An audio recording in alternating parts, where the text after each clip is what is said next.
तो last video में हमने पढ़ा था कि पॉलिनोमियल की डिग्री क्या होती है, पॉलिनोमियल में टर्म्स क्या होते हैं, पॉलिनोमियल की वैल्यू क्या होती है, और इसी से रिलेटेड हमने कुछ क्वेश्चंस करे थे, कोफिशिएंट्स के बारे में पढ़ा था। आज हम पढ़ेंगे इस चैप्टर का नेक्स्ट टॉपिक जो कि है zeros of a polynomial. Zeros, इसके बारे में पढ़ेंगे कि जीरोस क्या होते हैं, कैसे हम जीरोस निकालते हैं, अलग अलग इक्वेशंस के लिए जीरोस कैसे निकलेंगे, रिलेशनशिप क्या होती है जीरोस की कोफिशिएंट से, सब कुछ आज इसी वीडियो में। तो हेडिंग डाल लो zeros of a polynomial. Zeros of a polynomial.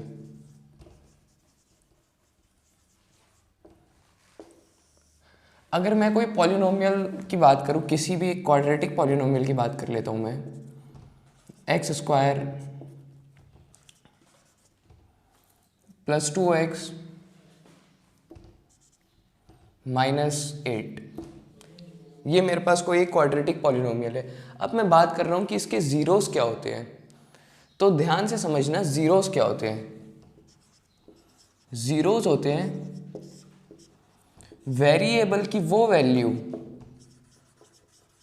Variable की वैल्यू जहां पे हमारे पॉलिनोमियल की वैल्यू जीरो आ जाए। क्या होते हैं जीरोस? वेरिएबल की वो वैल्यू, इसमें वेरिएबल है एक्स, तो एक्स की वो वैल्यू जहां पे हमारे इस पॉलिनोमियल की वैल्यू जीरो। फिर से, वेरिएबल की वो वैल्यू जहां पे हमारे इस पॉलिनोमियल की वैल्यू जीरो हो जाए।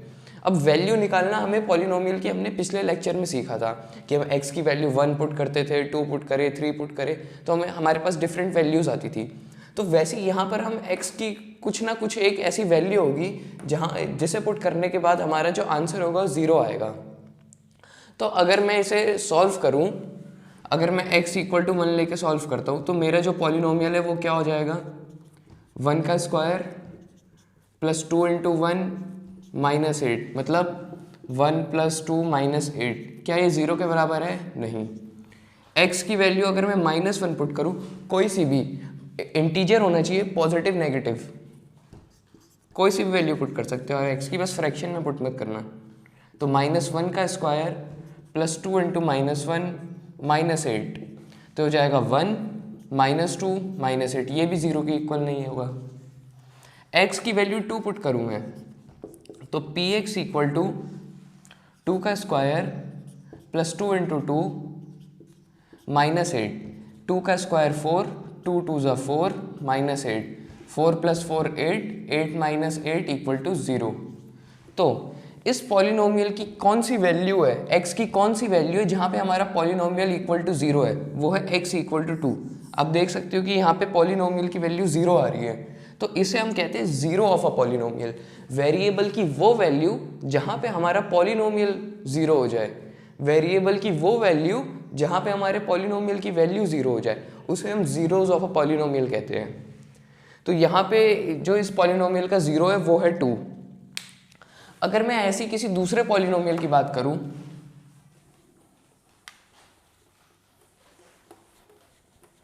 ये तो मैंने आपको एक क्वाड्रेटिक पॉलिनोमियल से स्टार्ट करा था। अगर मैं किसी लीनियर पॉलिनोमियल की बात करूं जिसकी डिग्री 1 है, तो उसको कैसे निकालेंगे? जैसे मैं कोई पॉलिनोमियल ले लेता हूं लीनियर x प्लस 5, हमसे पूछा है कि find the zero of this polynomial, तो कैसे निकालते हैं? हमें पता है कि जब हम इसका ज़ीरो निकाल रहे हैं तो इसका मतलब हमारी जो पॉलिनोमियल की वैल्यू है वो ज़ीरो के बराबर होगी, तभी तो इस पॉलिनोमियल का ज़ीरो आएगा हमारे पास, जब हमारा पॉलिनोमियल की वैल्यू 0 के बराबर होगी। ये तो हमें डेफिनेशन से पता है। तो इसका मतलब है कि अगर हमें ज़ीरोस निकालने हैं तो पॉलिनोमियल हमारा 0 के बराबर होगा, तो x प्लस 5 भी 0 के बराबर होगा, तो x की वैल्यू क्या आ गई, -5। अगर मैं -5 को यहाँ पे पुट करूँ तो कैसे, -5 प्लस 5 इक्वल टू 0 आ रहा है। तो x की वो वैल्यू जहाँ पे हमारा पॉलिनोमियल 0 है वो कौन सी वैल्यू है, x इक्वल टू -5। अगर मैं दूसरा एग्जाम्पल देखूँ कोई लीनियर का ही, px equal to 2x minus 3, तो हमें इसका ज़ीरो निकालना है। तो हमें पता है कि ज़ीरो के लिए, फॉर ज़ीरो, जो हमारा पॉलिनोमियल है वो ज़ीरो के इक्वल होगा, तो 2x माइनस 3 भी ज़ीरो के इक्वल होगा। तो x की वैल्यू आ जाएगी 3/2। तो ये x की वो वैल्यू है जहाँ पे हमारा पॉलिनोमियल ज़ीरो है। मैं यहाँ पुट करके चेक भी कर लेता हूँ एक बारी। तो 2 इंटू एक्स की वैल्यू है 3/2, तो 3/2 माइनस 3, 2 से 2 कैंसिल, 3 माइनस 3 इक्वल टू 0। तो ये हमारा आंसर करेक्ट है, मतलब x की ये वो वैल्यू है जहाँ पे हमारी पॉलिनोमियल की वैल्यू 0 आ रही है। ठीक है, तो ये तो लीनियर पॉलिनोमियल के लिए था। तो लीनियर के लिए थोड़ा इजी होता है। क्वाड्रेटिक पॉलिनोमियल के लिए हमने 9th क्लास में पढ़ा था कि फैक्टर कैसे निकालते हैं। हमने एक उसमें मिडल टर्म स्प्लिटिंग मेथड पढ़ा था और एक पढ़ा था आइडेंटिटीज़ वाला। तो अब यहाँ पे आपको स्पेसिफिक क्वेश्चन नहीं मिलेगा कि सॉल्व यूजिंग मिडल टर्म और सॉल्व यूजिंग आइडेंटिटीज़। यहाँ पे आपको अपना खुद ही जनरल सेंस लगाना पड़ेगा कि यहाँ पे क्या बन रहा है, क्या कोई आइडेंटिटी बन रही है या फिर यहाँ पे कोई मिडल टर्म स्प्लिटिंग से काम बन जा रहा है हमारा। ये डिफाइन नोट कर लेना, ऐसे ही एज इट इज नोट कर लो इसे।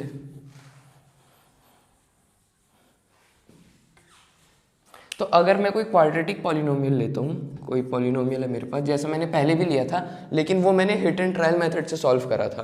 तो अगर मैं कोई क्वाड्रेटिक पॉलिनोमियल लूँ 4x² माइनस 4x प्लस 1, तो ये मेरा एक पॉलिनोमियल है। हमसे बोला find the zero of this polynomial. तो कैसे निकालेंगे? फॉर ज़ीरोज़ हमें पता है कि अगर हम ज़ीरो निकाल रहे हैं तो हमारी ये जो पॉलिनोमियल है इसकी वैल्यू ज़ीरो ही आएगी। तो हम इसे पहले ही लेके चलते हैं, इसे हम यूज़ करेंगे कि हमें पता है कि हमारे पॉलिनोमियल की वैल्यू ज़ीरो ही आएगी। तो पॉलिनोमियल की वैल्यू हमने ज़ीरो पुट करी, मतलब 4x² minus 4x plus 1 equal to 0। इसे अब मिडल टर्म दिख रहा है तो साफ साफ 4 1 ज़ा 4, 4 के ऐसे फैक्टर जिन्हें प्लस करने के बाद भी 4 ही मिल जाए तो कौन सा होता है? 2 2 ज़ा 4 और 2 + 2 4। तो 4x² minus 2x minus 2x plus 1 equal to 0। अब ज़ीरोज़ निकाल रहे तो इक्वल टू 0 लिखना बहुत ज़रूरी है। यहाँ पे 2x कॉमन आ गया तो बचेगा 2x माइनस 1, यहाँ पे -1 कॉमन आ गया तो 2x माइनस 1, यहाँ से 2x माइनस 1 कॉमन आ गया और ये भी हो गया 2x माइनस 1 इक्वल टू 0। अब मैं एक चीज़ समझाता हूँ आपको। अगर मैं बोलूँ a multiply b equal to 0 तो इससे आप क्या समझोगे? a और b के बारे में क्या समझोगे? इसका मतलब क्या है कि या तो a की वैल्यू 0 है या तो b की वैल्यू 0 है। मल्टीप्लाई में और किसी कंडीशन में तो 0 आ नहीं सकता जब तक हम उसे 0 से मल्टीप्लाई ना करें। तो इसका मतलब है b कोई हमारे पास एक नंबर था, उसको हमने a 0 था तो उससे मल्टीप्लाई करा तो हमारा आंसर आ गया 0। या फिर a हमारे पास कोई नंबर था, हमने उसे b 0 था तो उससे मल्टीप्लाई करा तो हमारा आंसर 0 आ गया। तो यही चीज़ हम यहाँ लगाएंगे। अब यहाँ भी हमें कुछ सेम ही दिख रहा है कि a multiply b equal to 0। इसका मतलब या तो ये 0 होगा या ये 0 होगा। एक बारी हम दोनों को 0 पुट करके देख लेते हैं। तो एक बारी हम इस वाले को 0 पुट करेंगे तो 2x माइनस 1 इक्वल टू 0, तो x की वैल्यू 1/2। यहाँ पे 2x माइनस 1 0, अब इस वाले को पुट करा तो 2x माइनस 1 इक्वल टू 0, तो x की वैल्यू 1/2। तो इससे हमें क्या पता चल रहा है कि जो हमारा x है उसे हम 1/2 पुट करेंगे इस पॉलिनोमियल में तो हमारी जो पॉलिनोमियल की वैल्यू है वो 0 आएगी। अगर मैं इसको प्रूफ करके दिखाऊँ तो ऐसे कर सकते हैं हम कि मैं यहाँ पे ये दोनों x की वैल्यू तो सेम ही आ रही है, तो यहाँ पे मैं कोई भी एक 1/2 लेके यहाँ पुट कर लेता हूँ। तो 4 इंटू 1/2 का स्क्वायर माइनस 4 इंटू 1/2 प्लस 1। देखो 4 इंटू 1/4 माइनस 4/2 प्लस 1, 4 से 4 कैंसिल, 1 माइनस 2 प्लस 1, 1 1 2 2 माइनस 2 0। तो x की वैल्यू जहाँ पे हमारा पॉलिनोमियल 0 आ रहा है वो क्या है? 1/2 इस क्वाड्रेटिक पॉलिनोमियल के लिए। आपको ये अलग अलग भी मिल सकती है और सेम भी मिलेंगी। सेम बहुत कम केसेस में मिलती है, जनरली आपको अलग अलग मिल सकती है और नेगेटिव भी मिल सकती है, पॉजिटिव भी मिल सकती है, फ्रैक्शन में भी मिल सकती है। फ्रैक्शन में तो आपने देख ही ली है।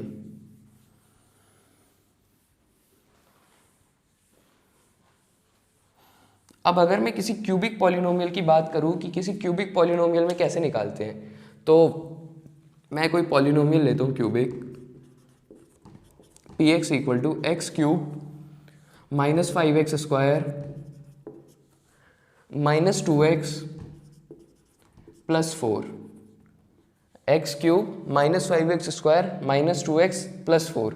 तो ये मेरा एक क्यूबिक पॉलिनोमियल है, 4 टर्म्स हैं इसमें, ठीक है। तो हमें पता लगाना है कि इसके ज़ीरोज़ क्या क्या होंगे। तो इसके ज़ीरोज़ निकालने के लिए सबसे पहला तरीका, एक चीज़ हमेशा अपने ध्यान में रखना कि जितनी पॉलिनोमियल की डिग्री होती है, ध्यान से सुनना, जितनी पॉलिनोमियल की डिग्री होती है उतने उसके नंबर ऑफ ज़ीरोज़ होते हैं और उतने ही उसके नंबर ऑफ फैक्टर होते हैं। आपने पिछले क्वेश्चन में देखा था कि एक क्वाड्रेटिक पॉलिनोमियल था, तो उसमें नंबर ऑफ जीरोस भी 2 ही थे हमारे पास। उससे पिछले मैंने आपको एक लीनियर पॉलिनोमियल दिया था, तो उसमें नंबर ऑफ जीरो एक ही आया था। तो जितनी डिग्री उतने जीरोस और उतने ही फैक्टर्स, जितनी डिग्री उतने जीरोस उतने ही फैक्टर्स। तो कभी एक नंबर में क्वेश्चन पूछ लेगा कि find the number of zeros, और एक कोई सा भी पॉलिनोमियल दे देगा जिसकी डिग्री 7 है, 8 है, 10 है, सबके थोड़ी निकाल दोगे तुम।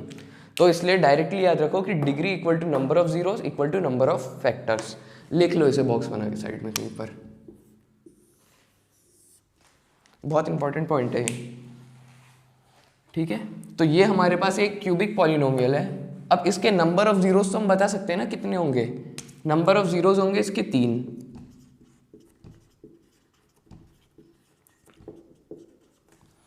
और अब निकालेंगे कैसे, तो 9th क्लास में हम थोड़ा वापस जाते हैं। उसमें हमने इसके फैक्टर निकालने के लिए क्या करा था कि सबसे पहले हिट एंड ट्रायल मेथड लगाया था। एक फैक्टर निकाला था हमने उससे, उस फैक्टर से हमने इसे डिवाइड करा था, तो हमारे पास एक क्वाड्रेटिक इक्वेशन बनी थी। फिर हमने उस क्वाड्रेटिक इक्वेशन को फैक्टराइज करा था, तो हमारे पास 2 फैक्टर बने थे। फिर से सुनो क्या बोला मैंने। सबसे पहले हमने इसका एक फैक्टर निकाला, इस पॉलिनोमियल का एक फैक्टर निकाला। कैसे? इसमें हिट एंड ट्रायल मेथड लगा के। हिट एंड ट्रायल मतलब एक बार x की वैल्यू 1 पुट करी, -1 पुट करी, 2, -2, 3, -2 ऐसे पुट करते गए, और जहाँ पे हमारा आंसर 0 आ रहा था हमने वो एक पॉइंट ले लिया। मान लो हम एज्यूम कर लेते कि 1 पे हमारा आंसर 0 आ रहा था, तो हमारा +1 पे आंसर 0 आ रहा था, तो हमारा फैक्टर बन गया x-1। अब x-1 से मैंने इस पॉलिनोमियल को डिवाइड करा, तो मुझे क्वोशिएंट में एक क्वाड्रेटिक पॉलिनोमियल मिला। तो उस क्वाड्रेटिक पॉलिनोमियल को जब मैंने दोबारा मिडिल टर्म स्प्लिटिंग से सॉल्व करा या आइडेंटिटी लगा के सॉल्व करा, तो मुझे 2 और फैक्टर मिल गए। तो उससे मुझे अब टोटल 3 फैक्टर मिल गए थे इस पॉलिनोमियल के। तो सेम कहानी यहाँ जीरोस के साथ भी है, डिट्टो वही तरीका है जीरोस का। सबसे पहले हिट एंड ट्रायल मेथड से मैं देख लेता हूँ कि कहाँ पे 0 आ रहा है। मैं देखता हूँ -1 पे पुट करके देखता हूँ। तो -1 का क्यूब, -5 इंटू -1 का स्क्वायर, -2 इंटू -1 प्लस 4, -1 का क्यूब -1, ये -5, ये +2, ये +4, ये हो गया -6, ये हो गया +6 इक्वल टू 0। तो यहाँ पे आपने देखा कि जब मैंने x की वैल्यू -1 पुट करी तो मेरा पॉलिनोमियल क्या आ रहा था, 0। जब मैंने x की वैल्यू -1 पुट करी तो मेरा पॉलिनोमियल आया 0। मतलब इसमें 3 0 होने थे, 3 में से मुझे एक 0 मिल गया, वो क्या है, -1। अब मुझे इस 0 से फैक्टर बनाना है। तो फैक्टर कैसे बनाते हैं, इसे सिंपली इस तरफ शिफ्ट कर दो। x इक्वल टू -1 है, तो -1 को इधर शिफ्ट करोगे तो x प्लस बन जाएगा, माइनस है इधर आके प्लस हो जाएगा, तो x + 1 इक्वल टू 0। ये हमारे पास एक फैक्टर बन गया। अब मैं इस फैक्टर से इस पॉलिनोमियल को डिवाइड करता हूँ। तो डिवीजन देखना, डिवीजन हमने 9th क्लास में पढ़ा था, x³ -5x square -2x plus 4। Divide करेंगे, यहाँ बचेगा x², यहाँ आ जाएगा x³, ये बचेगा -x² plus x², minus minus ये तो कैंसिल हो गया, ये आ गया -6x², ये प्लस x³ -x³ कैंसिल हो गया, ये आ गया minus minus -6x² -2x plus 4। अब -6x से मल्टीप्लाई करा तो -6x into x -6x² -6x into 1 -6x, इसे प्लस ये दोनों कैंसिल, ये बचा 4x प्लस 4 प्लस 1 यहाँ पुट करा, यहाँ पे +1 पुट करा तो 4, यहाँ पे +4 पुट करा, सॉरी 4 पुट करा तो 4 इंटू एक्स 4x और +4, ये हो गया 0, साइन चेंज हो गया, ये हो गया 0। तो हमारे पास ये एक क्वाड्रेटिक पॉलिनोमियल मिल गया। अब इसके हम जब फैक्टर करेंगे और वहाँ से 0 निकालेंगे तो हमें बाकी 2 और 0 मिलेंगे। अब क्वाड्रेटिक पॉलिनोमियल का तो हमने पिछले क्वेश्चन में देखा था कैसे निकालना है, तो ऐसे सेम मेथड है। अब हमारे पास जो पॉलिनोमियल बन गया px तो ये था ना, तो इसे हम कुछ और मान लेते हैं, इसे हम qx मान लेते हैं। वैसे भी ये क्वोशंट है तो क्वोशंट q से स्टार्ट होता है तो qx ही ले लेते हैं।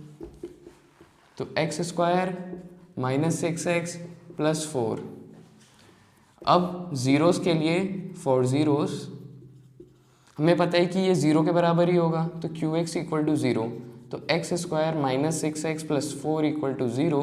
अब 4 के ऐसे फैक्टर जिन्हें प्लस करके 6 आ जाए, 4 के ऐसे फैक्टर जिन्हें प्लस करके 6 आ जाए, ऐसा तो कोई होता नहीं है।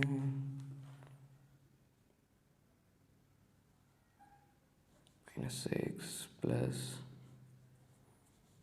-6x² - 6x² plus minus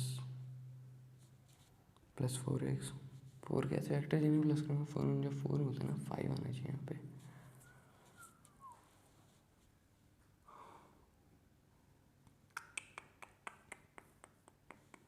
x+1 factor तो सही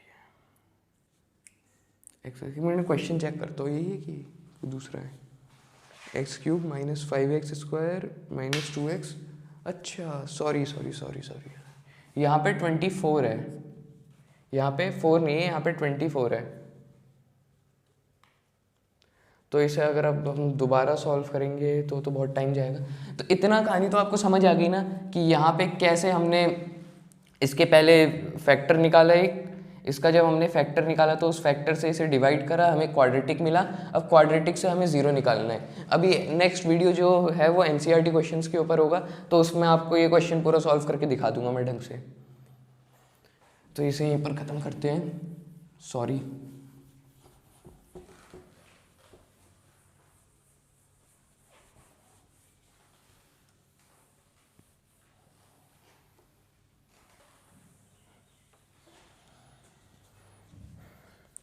अब नेक्स्ट टॉपिक पे चलते हैं, वो है relationship between zeros and the coefficients. तो जीरोज और कोफिशिएंट के बीच में क्या रिलेशनशिप होती है, पहले तो हमें जीरो समझ गए, कोफिशिएंट समझ गए, अब उनके बीच की रिलेशनशिप देखो। कोई सा भी पॉलिनोमियल होता है तो हमें पता है कि उसकी जितनी डिग्री होती है उतने उसके जीरोज होते हैं, ठीक है। अगर लीनियर है तो कितने जीरोज होंगे, 1।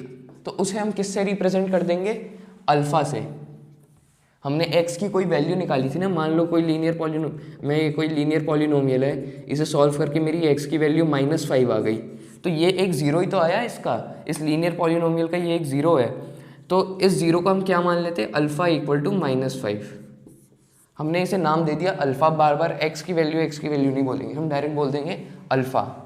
तो किसी लीनियर पॉलिनोमियल में एक जीरो होता है और उसमें वैल्यू क्या होती है उसकी, अल्फा।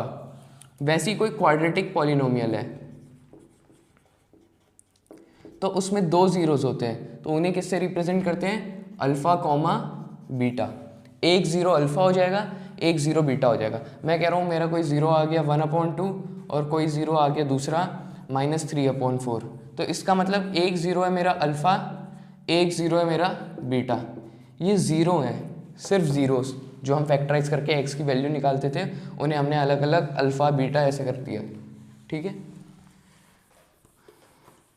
वैसे ही हमारा कोई अगर क्यूबिक पॉलिनोमियल है तो उसमें 3 जीरोज होंगे, तो किससे रिप्रेजेंट कर देंगे, अल्फा बीटा और गामा से, ठीक है। मैंने x की वैल्यू सॉल्व करी, -3 आ गई, एक सॉल्व करी 2 आ गई, एक सॉल्व करी 4 आ गई।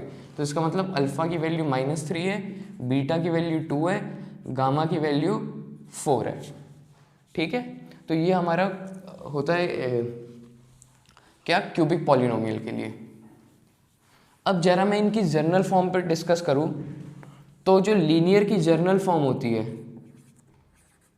लीनियर की जर्नल फॉर्म क्या होती है, ax + b, ठीक है। इसका ज़ीरो क्या होता है, अल्फ़ा। तो अब हम जो रिलेशन पढ़ेंगे किसके बीच में पढ़ेंगे, ज़ीरो और ये जो कोफिशिएंट है एक्स का या जो कांस्टेंट टर्म है ये, इनके बीच में पढ़ेंगे। तो जो लीनियर के लिए जो रिलेशन होता है वो क्या होता है, माइनस बी अपॉन ए। बी क्या है, कांस्टेंट टर्म। कोई भी लीनियर पॉलिनोमियल होगा, x प्लस 5 है जैसे कोई पॉलिनोमियल, तो उसमें जो कांस्टेंट टर्म है इसे b कहते हैं। तो ये कांस्टेंट है और ये जो x का कोफिशिएंट है इसे a कहते हैं, ठीक है। तो equal to minus constant term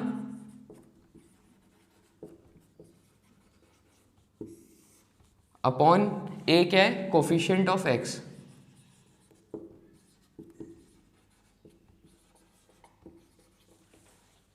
ठीक है, नोट कर लो इसे। चलो अगला है क्वाड्रेटिक। कोई क्वाड्रेटिक पॉलिनोमियल है तो उसकी जनरल फॉर्म क्या होगी, ax square plus b x plus c. तो इसमें है दो जीरोस। अब इसमें डायरेक्टली हमारे पास कोई रिलेशन नहीं होता कि हम जिससे सीधे सीधे जीरो निकाल लें, नहीं, हमारे पास क्या होता है यहाँ पे, सम ऑफ जीरोस और क्या होता है, प्रोडक्ट ऑफ जीरोस।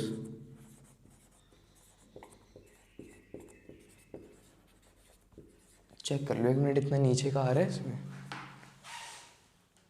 सही है। तो सम ऑफ जीरोस, अब एक क्वाड्रेटिक पॉलिनोमियल है, इसके लिए जीरो क्या क्या है, अल्फा और बीटा। तो सम का मतलब क्या है कि ये जो दो जीरोस हैं इनका सम, मतलब alpha plus beta, alpha plus beta. तो इसकी वैल्यू क्या होती है, माइनस बी अपॉन ए। अब यहाँ पे b क्या है, x का कोफिशिएंट, और a क्या है, x स्क्वायर का कोफिशिएंट। तो minus coefficient of x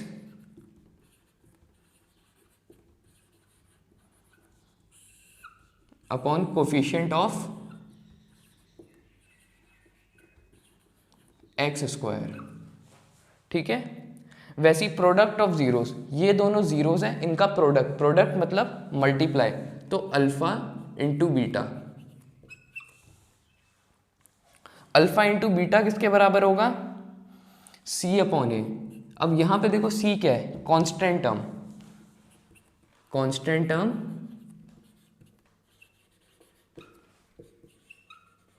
upon a, मतलब कोफिशिएंट ऑफ x स्क्वायर।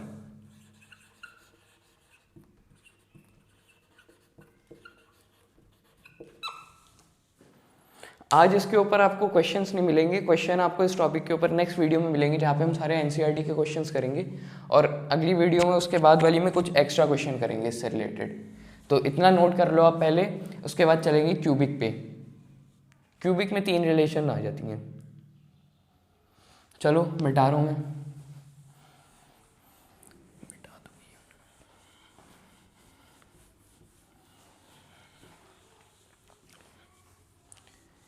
अब देखो क्यूबिक में क्या होता है, क्यूबिक की जो जनरल फॉर्म होती है क्या होती है, a x square a x cube plus b x square plus c x plus d. आप अगर सारी जनरल फॉर्म में एक चीज़ नोट करोगे तो जो वेरिएबल की पावर है वो डिक्रीजिंग ऑर्डर में है, सबसे बड़ी, फिर उससे छोटी, फिर उससे छोटी, फिर यहाँ 0, 3, 2, 1 और यहाँ 0। अगर मैं क्वाड्रेटिक की बात करूँ तो ऐसे था, a x square plus b x plus c, 2, 1, 0। Linear में कैसे था, ए एक्स प्लस बी, यहाँ 1 थी, यहाँ 0 हो गई, ठीक है। तो क्यूबिक के लिए ये होती है जनरल फॉर्म। अब इसमें 3 जीरोस होते हैं, अल्फा और बीटा और गामा। तो इनका रिलेशन क्या होता है, इन कोफिशिएंट से। तो इसमें 3 जीरोस है, 3 चीज़ें आती हैं इसमें। पहली चीज सम ऑफ जीरोस, वो तो सिंपल है, अल्फा, जीरोस क्या है, अल्फा बीटा गामा, इनका सम क्या हो जाएगा, alpha plus beta plus gamma, किसके बराबर होता है, minus B upon A.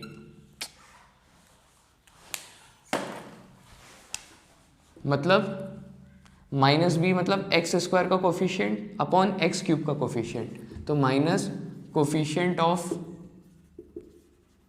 X square upon coefficient of x cube, ठीक है, माइनस का coefficient of x square upon coefficient of x cube. यहाँ पे आप जो भी वैल्यू सब्स्टिट्यूट करोगे, चाहे क्वाड्रेटिक के लिए हो चाहे लीनियर के लिए हो, वो आपको साइन के साथ सब्स्टिट्यूट करनी है। अगर b पॉजिटिव है या a पॉजिटिव है तो पॉजिटिव ही आएगा, अगर b नेगेटिव है तो नेगेटिव b सब्स्टिट्यूट करोगे। मान लो b नेगेटिव है तो कैसे लिखोगे, माइनस b अपॉन, मान लो a भी नेगेटिव है तो माइनस a, ठीक है। तो साइन के साथ सब्स्टिट्यूट करनी है, ये नहीं कि हमेशा पॉजिटिव पॉजिटिव चलेगा, साइन के साथ सब्स्टिट्यूट करेंगे हम। Coefficient of x cube. अब नेक्स्ट आता है, इस लाइन को ध्यान से सुनना, product of zeros taken two at a time.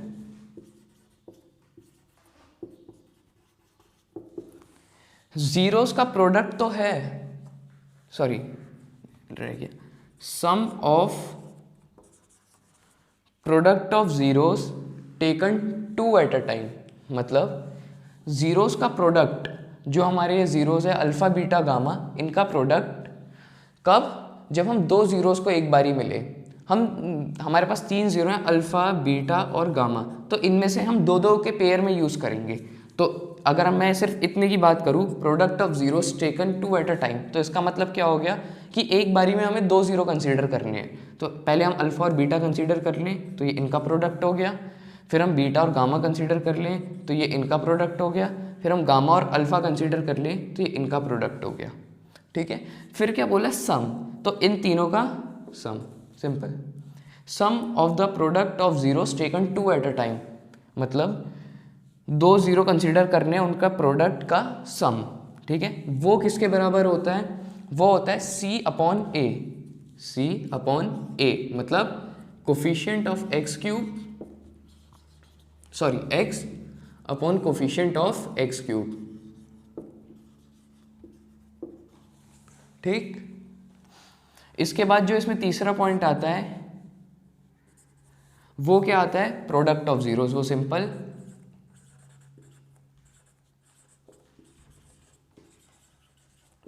Product of zeros, मतलब जीरोस क्या है, अल्फा बीटा गामा, इनका प्रोडक्ट, मतलब तीनों की multiply, alpha multiply beta multiply gamma.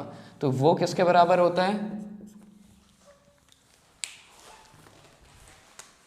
ये किसके बराबर होगा, माइनस डी अपॉन ए, माइनस डी अपॉन ए, मतलब माइनस कांस्टेंट टर्म, जो भी हमारा क्यूबिक पॉलिनोमियल में कांस्टेंट टर्म है उसका नेगेटिव अपॉन ए, मतलब एक्स क्यूब का कोफिशिएंट ऑफ एक्स क्यूब। तो ये है हमारे पास इसमें 3 चीजें, इसे नोट कर लूं।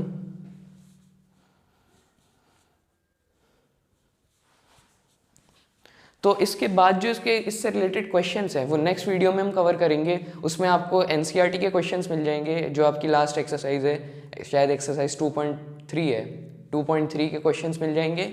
इसी से रिलेटेड क्वेश्चन होंगे जितना हमने पढ़ा, जीरोस निकालना, रिलेशन वेरीफाई करना, रिलेशन से कैसे क्वेश्चन सॉल्व करते हैं वो, और उसके नेक्स्ट वीडियो में आपको कुछ एक्स्ट्रा क्वेश्चन मिलेंगे इसी से रिलेटेड।